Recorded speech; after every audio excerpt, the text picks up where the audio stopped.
I'm Jason Cole. This is my wife, Charis Cole.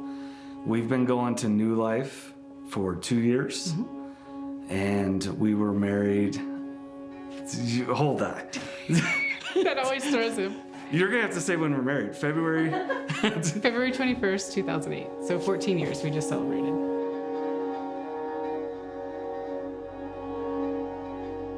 So, yeah, March 13th, like a lot of businesses, we had to shut down. We had to tell all of our employees, we're sorry.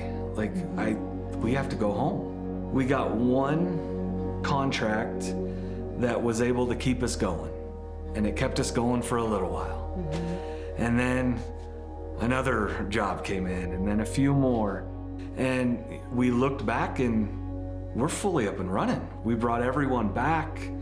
We were able to rehire people, and life was going well. In a COVID weird world, everything was going well.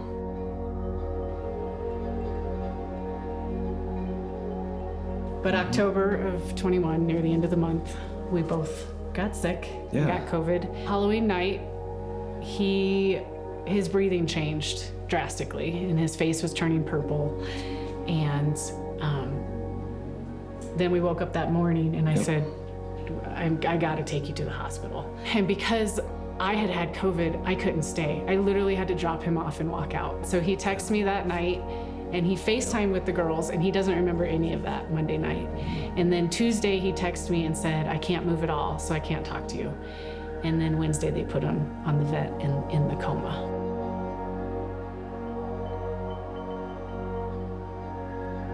So they had to flip him every 16 hours and then 8 hours, 16 hours, 8 hours. They had done it so much that it had gotten to a point that Sunday morning, I had to sign DNRs because he could have gone into cardiac arrest when they flipped him that morning. So doctors had given him a 10% chance of living. I mean, that's when I was pretty much told he was gonna die. And then the call came at 10:30 that he flipped and he was fine. 23 days he was under in coma. Day 14, when they let me in to go see him, I would go every afternoon and work his legs and his arms. I remember that Wednesday before Thanksgiving, and being able to ask the question of what happened. I remember her saying, do you know what day it is? Oh, it's November 3rd or 4th. It's been a few days, probably. And she told me that, it's the 23rd. And I remember it just rocking me in the sense of knowing Charis just had to go through probably hell on earth of answering questions that are horrible and wondering if I was gonna be alive and what are my kids doing? Are they okay? It just brought a whirlwind of emotion. Once I was able to come around and figure out what was going on, I started realizing my arms don't work. My legs don't work. I couldn't walk. I couldn't do anything. And they quickly started working with me on some of my hands and some of my arm motions, but it became a battle of my mind, though, of I couldn't walk and I couldn't do anything. Every time a nurse or a doctor would come in, they would do the general things. They would listen to my heart, they would listen to my lungs, and then they would kind of look at me just kind of inquisitive. You're a COVID patient. And they would listen to my lungs again, and your lungs are fine. And it was the same answer, God's got this. God's got this. That's when I really began to understand, and my mind began to understand, God's healed me. To know that God looked down, and it was an amazing moment. It was an amazing moment to get to live in that, knowing God is so close at that moment. And I get to I get to be around for my family and my kids. New Life stepped in amazing ways. Whether it was a message sent to me at the right time when I was breaking, or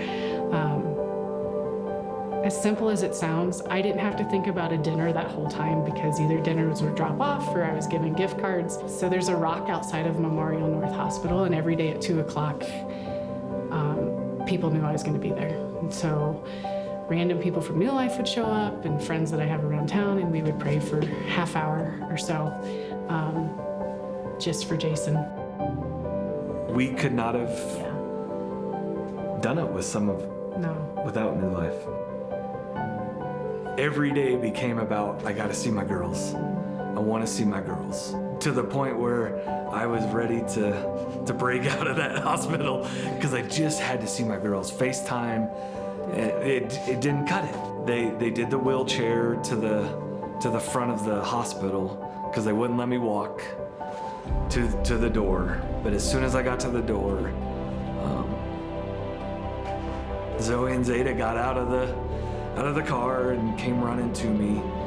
It was so satisfying.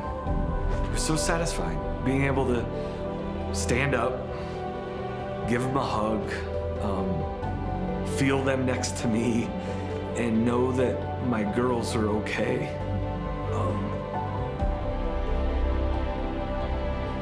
Because it became such a, I couldn't see them, I couldn't feel them, I couldn't know that they're okay. In every moment, Jesus was right there, walking with me.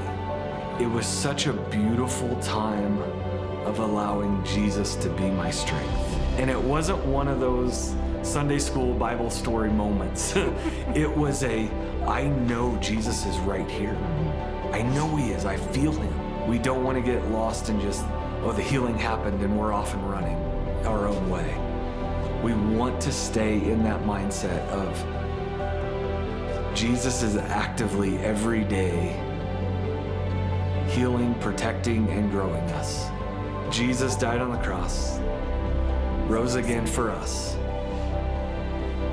But then when you go through your own resurrection moment and your own coming back to life, Jesus is so amazing. There's so much life, there's so much power in what he's done, and we want people to feel and understand that resurrection power.